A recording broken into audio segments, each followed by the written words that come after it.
আইনি জট করে দেয় মুখ্যমন্ত্রী অবিলম্বে হস্তক্ষেপ চাই। পুজোর আগে নিয়োগ করার জন্য অবিলম্বে মুখ্যমন্ত্রী হস্তক্ষেপ চাই।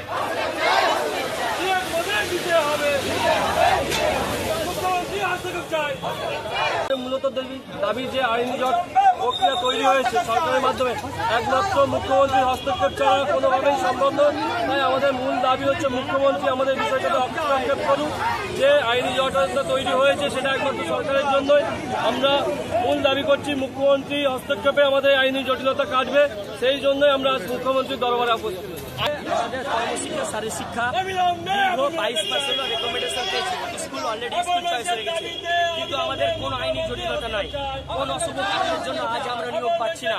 তাই মাননীয়ের কাছে আমাদের আবেদন যে উনি দ্রুততা সহকারে এই নিয়োগের জটিলতা কাটিয়ে আমাদের স্কুলমুখী করুন। আমরা আর পাচ্ছি না, আমরা অনেকদিন ধরে এই পথে যাচ্ছি, এই পথে কোনো সমস্যার সমাধান হচ্ছে না। তাই মাননীয়ের কাছে আবেদন করছি যে উনি আমাদের পুজোর আগে যে মাননীয়ের কাছে আমাদের অ্যাপয়েন্টমেন্ট আছে, উনি কি বলতে চাইছেন সেটাই দেখবো। তার হস্তক্ষেপ আমরাই এটা করতে চাই যে তিনি দ্রুততা সহকারে আমাদের নিয়োগকে এই নিয়োগ থেকে বেকারত্বের বঞ্চিত সমস্যার সমাধান করুন। কেননা আমাদের কোনো আইনি জটিলতা নাই, কোনো আইনি সত্যি এখন পর্যন্ত আমরা পাইনি। জানি না কেন নিয়ে আমরা এই 18 মাস ধরে বসে রয়েছি, আমাদের কোনো আইনি জটিলতা নয়। একটা মিথ্যা মামলার জেরে আমাদেরকে এই সমস্যার সমাধান এখন অব্দি করছে না। তার জন্য আমরা চাই যে মাননীয় দ্রুততা সহকারে হস্তক্ষেপ করুক, আমাদেরকে স্কুলমুখী করুক। এটা আমরা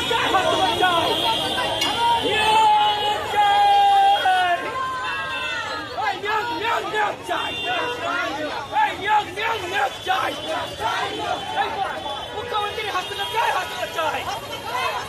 শারীরিক শিক্ষা কর্মশিক্ষা নিয়োগ চাই।